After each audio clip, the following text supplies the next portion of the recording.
Hey everyone, can you hear me?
Okay, can you hear me?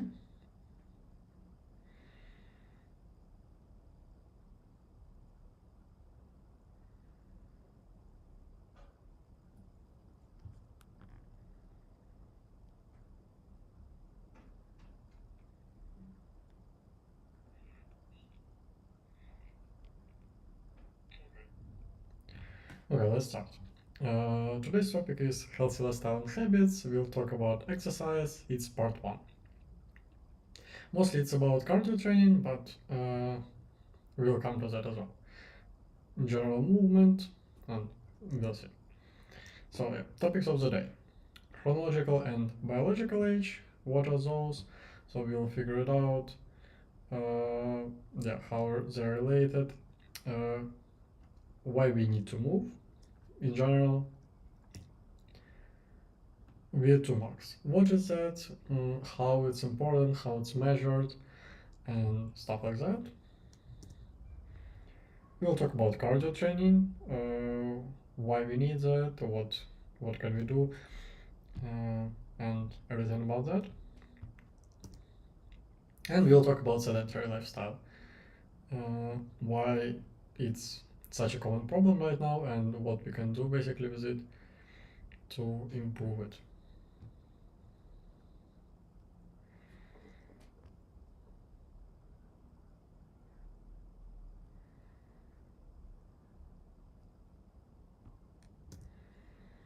Okay, now let's talk about types of age.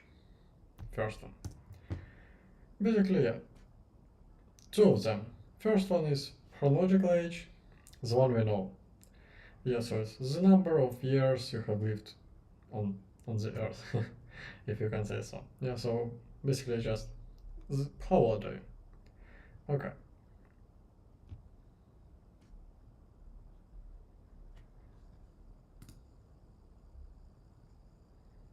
Sorry, wrong screen.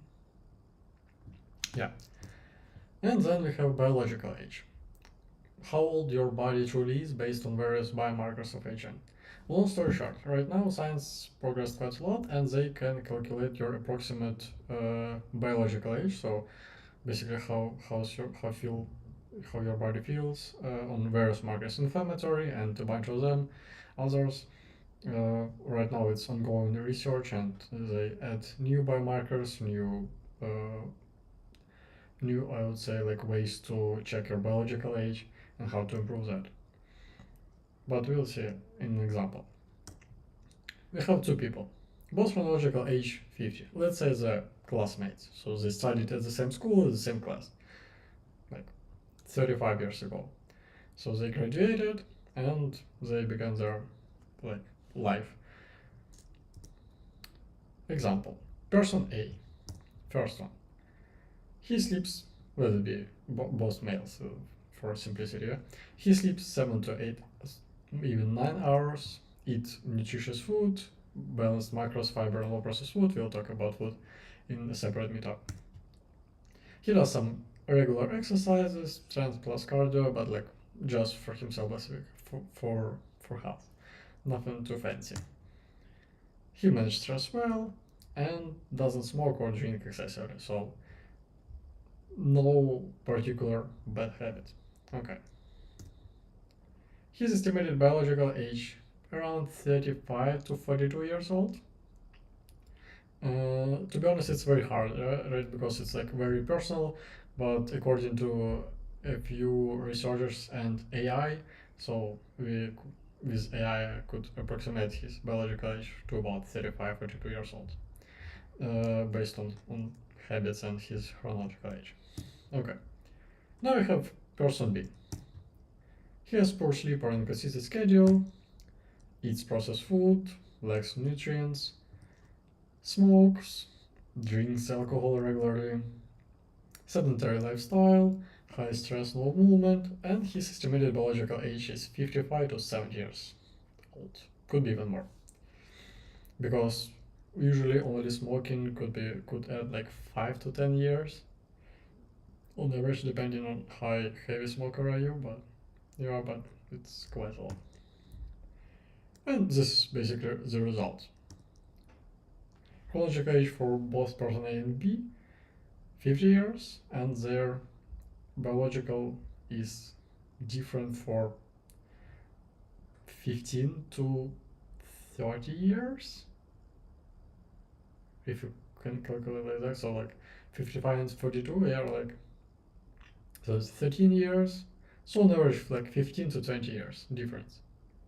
And it's insane, right? So basically, their biological age could be like 20 years difference, even though they're the same age. And that's not only numbers, it's basically how they feel. So one feel better, younger, more energized, and another one feel less energy, tired all the time. Like, yeah, that's really a lot. I would say even a few years is a lot, but like 10, 20 years is crazy numbers. Now let's talk about exercise a bit. Exercise is like brushing your teeth. You need it for health, as you pick brush and toothpaste you like, pick type of exercise and activity you like.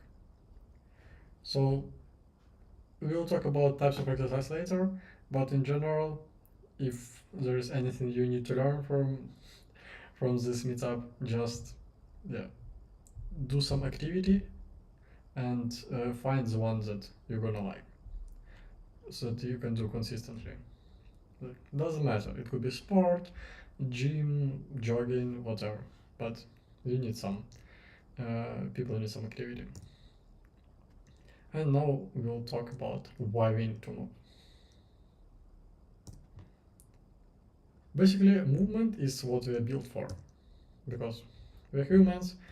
People, even a few hundred years ago, spent their day actively. I don't know, like hunting, gathering, whatever. So they spend their day actively. It's also important for cardiovascular health, muscle and bone strength, as we talk about its also longevity and biological use. So you saw the example about chronological and biological age, so it's quite important. Mental health, also exercise helps to improve mental health and your mood. Disease prevention, here is also like a bunch of benefits on exercise to prevent type 2 diabetes, other cold, flus, and just improving immune system and stuff like that. And just better everyday functions, so you have more energy, you can do your daily activities easier, so like, I don't know, go up the stairs, I don't know, hike, whatever you want. And energy and vitality. So you have more energy during the day. And there is another quote. To feel good, stay strong, live long, and protect the mind and body from breaking down. Movement isn't punishment, it's freedom. Okay, now let's talk about VO2 Max. It's actually a great one. I'm not sure about have you heard about it before, but it's one of the strong predictors of your longevity and lifespan.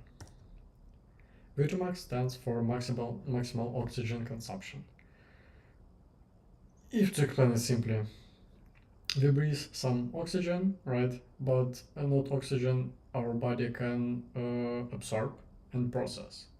So basically, when you do some activity, I don't know, jogging, exercising, you breathe air, right? Oxygen, but only some part of it your body can process and use in your body. And basically, VO2 max, the higher your VO2 max, the more oxygen your body can use, and the better your endurance and overall health. And yeah, let's talk about how it's measured, right? That's probably the interesting one. Usually it's tested on a treadmill or a bike while breathing into a machine. So basically it's in a lab.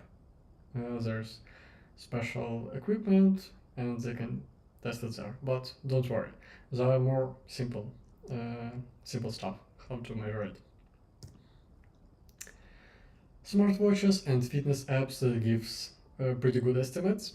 Garmin, Apple Watch, I don't know, like a bunch of others, they can predict your VO2 max. For it, you need better to check with watch description, but usually just log some activity like walking or jogging, maybe cycling as well for more than 12 minutes. Usually they ask to do it outdoors so they can track the GPS. And basically that's all. They can give you estimate of your VO2 max.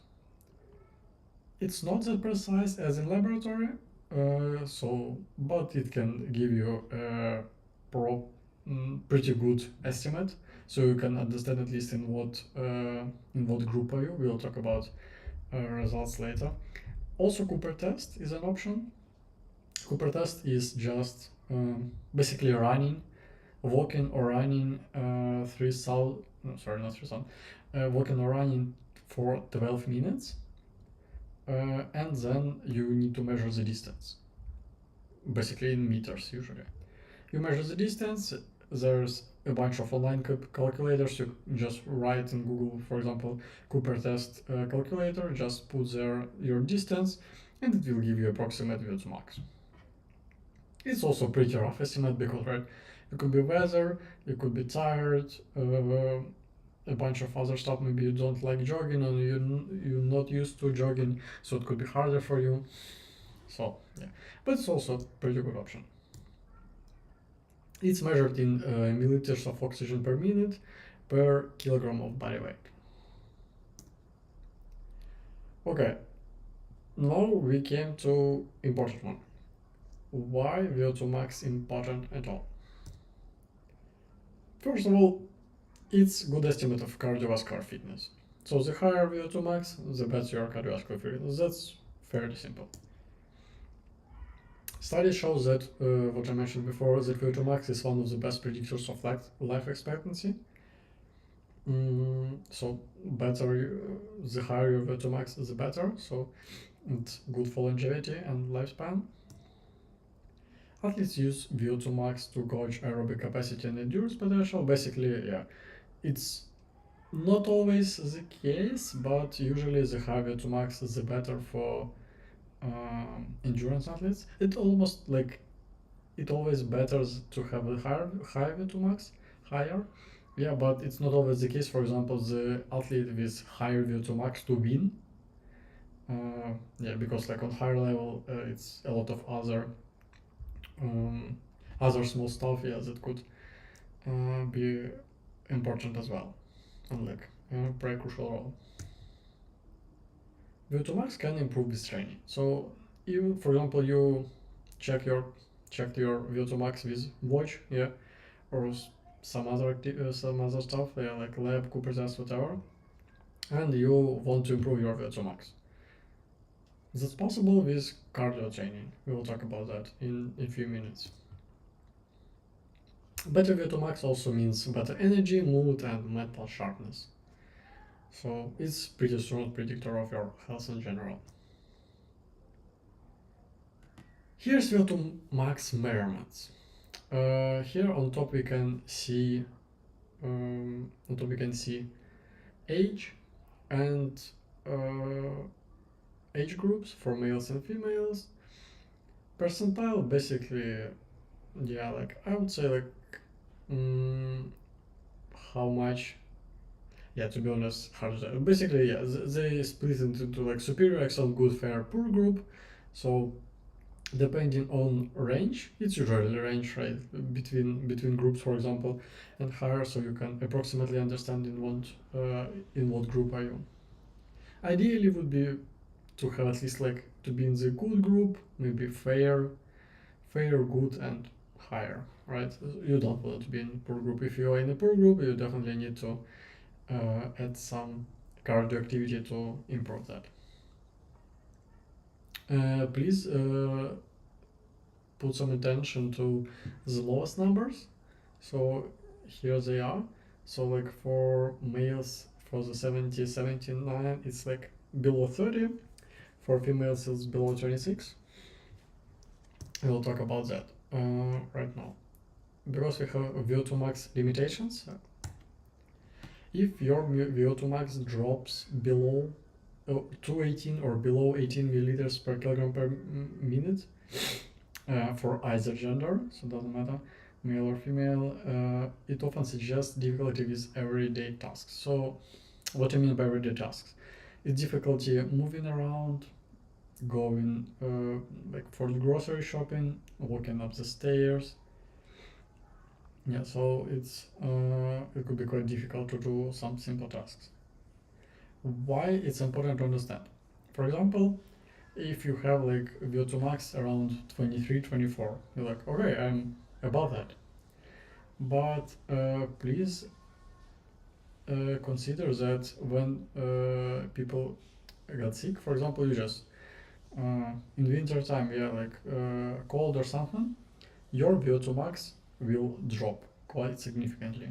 It's hard to say how much, but I would say like 5 points could be pretty easily, right? So if you had 23 before you got sick, you drop to like 17, 18, for example. Could be even less, yeah. Hard to say, but it can drop. And you need to understand that for it, if you like, yeah, we all humans everyone could get cold or something, yeah, starts. So better to have some gap, even like in the older age. So to be at least like in higher 20s, lower 30s, so like 20, 29, 30, 35, it would be ideally, at least, yeah, for people in older age. For younger, it's even higher. Better to build up VO2 max when you're young, and then you can just keep the level, so it will be easier.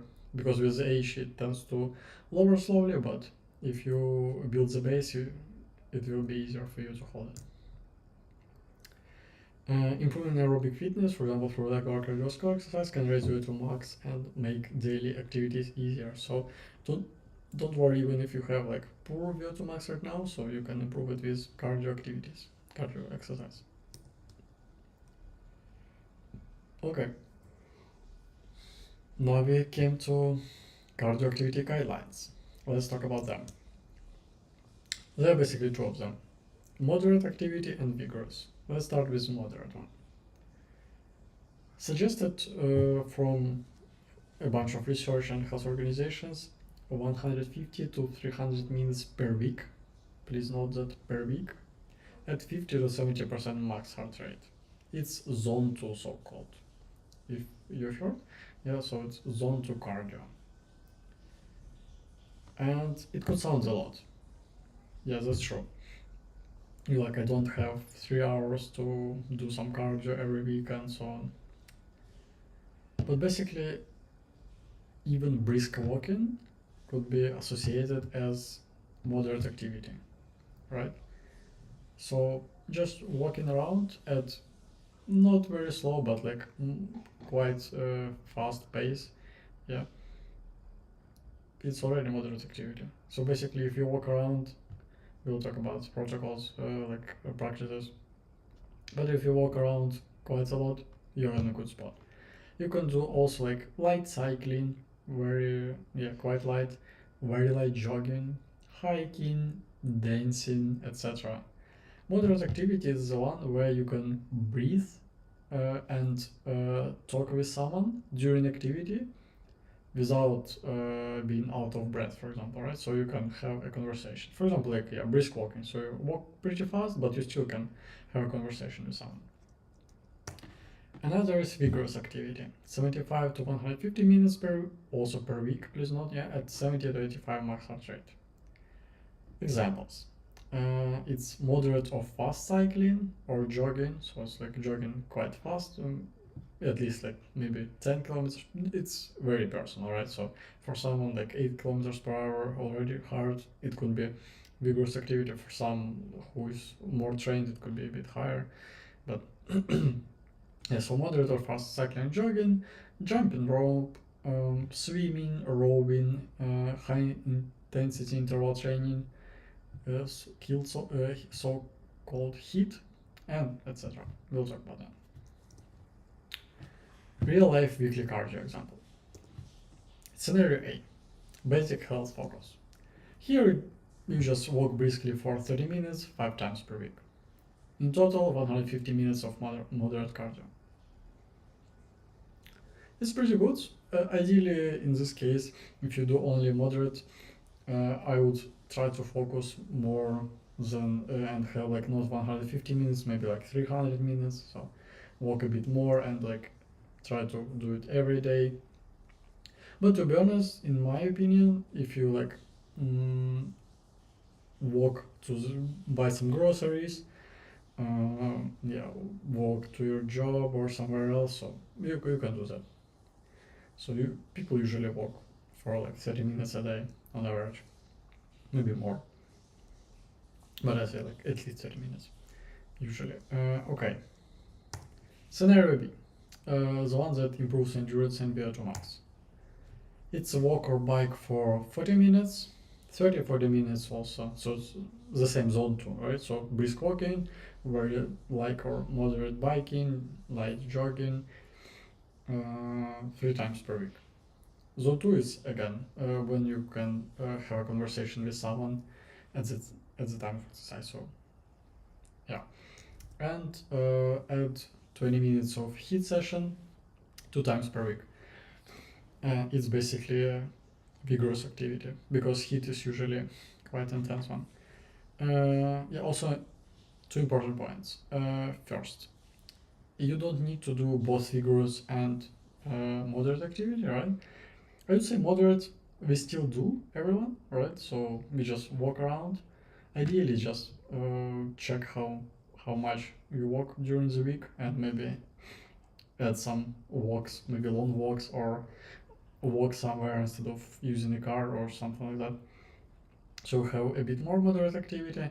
And if you want to improve your VO2 max and endurance in general, try to add some vigorous activity. In this case, it just suggests HIIT, but it can be whatever you want. Like some sports, also like soccer, football, yeah, some tennis, A bunch of other sports, they have like a pretty vigorous activity. Swimming, rowing, yeah, what I mentioned before. And also HIIT. HIIT is high intensity interval training. Example, it could be, for example, there are a bunch of videos on YouTube, right? So you do 20 seconds some activity, for example, jumping jacks, then you have 20 seconds rest, then you have like again 20 seconds some activity. It can be different. It can be like 30 seconds rest, 20 seconds, 10 seconds rest. It usually from 10, 15, maybe to 30 minutes. You can find something for yourself, maybe something easier to start with. There are a bunch of stuff there. Okay, now we came to sedentary lifestyle. Yeah, why it's bad? First of all, it's poor cardiovascular health because we right now, yeah, we sit almost all the day. Even like 100 years ago, people spent their day actually just walking, as I mentioned before, and doing some activities at farms or whatever. Right now, I'd say like 80 to 90% of us spend a lot of time in front of computers in the offices. We sit for like 8, 10, 12 hours a day, even more maybe sometimes, right? And it's not healthy, to be honest. Like, yeah. Uh, why? Yeah, poor cardiovascular health, accelerated biological aging, so it also influences our biological age, as we figure out. Increased risk of chronic diseases, mental health decline, joint stiffness and pain. Definitely, I would say the most popular one is back and shoulders, neck. So yeah, your posture. Sitting is the new smoking. Not just catchy, it's backed by data. So yeah, right now sitting is like new bad habit, I would say. But don't worry, yeah, we still need to work, we still need to sit, but there is a solution. First one, and I would say the most useful one, exercise snacks. Uh, Basically, it's the same as snacking food, yeah, so to have some association with it. It's between 1 to 5 minutes of some activity. For example, squats, jumping jacks, walking up the stairs, do some push ups. It can be also walking around. Ideally, to do that every hour, maybe every 2 hours. For every hour that you sit, for example. So we came to work for 1 hour, sit at the same place, right? If you can move around, then just get up, from 1 to 5 minutes do some activity to increase your heart rate slightly, to just move your body. Okay, then you continue to work. And basically do that every hour or two. What else? Daily walking. Just aim for 10,000 steps a day. It can be one long walk or even short walks for 5-10 minutes each time. Doesn't matter, to be honest. Just just try to walk more. Basically, actively moving, doing exercise snacks, it helps to offset negative impacts of sedentary lifestyle. And more general activity. Stand or pace during phone calls, use stairs rather than elevators. Maybe if it's close, so you don't, you can not use your car, just walk there, like, do some groceries or whatever. Yeah, so something like that. And summary. What some useful steps? Figure out your VO2 max to know your current level. If you have an opportunity or you have like a watch, for example, maybe you can ask someone. Just it's the simplest way, in my opinion, to just measure your VO2 max approximate to understand your current level. Then ideally would be incorporate some cardio activity that you can make a habit. That's pretty important, the habit part. So Ideally, to do something consistently. You don't need to start with like 5 sessions per week of HIIT or something. You don't need that. If you don't do cardio right now, start with, I don't know, 1 session per week of some, I don't know, cycling, jogging, HIIT, whatever. And yeah, basically that's all. And just walk more. But yeah, just be aware of your health. So if you have some health problems, just talk to your physician about what activity can you do, what you can do before starting it. And exercise next to offset sedentary lifestyle. So yeah, if you sit a lot during the day, just do a minute, few minutes of some activities.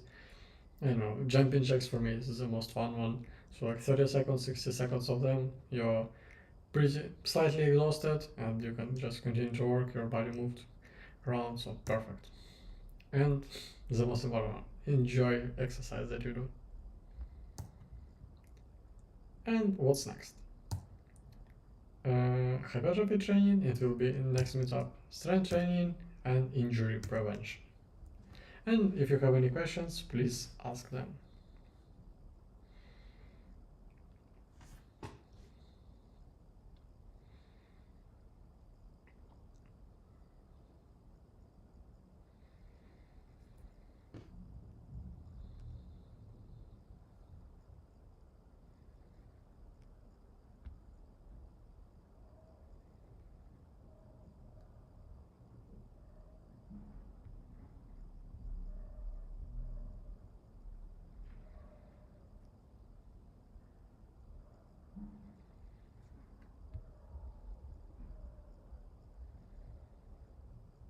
Okay, yeah, then basically that's all.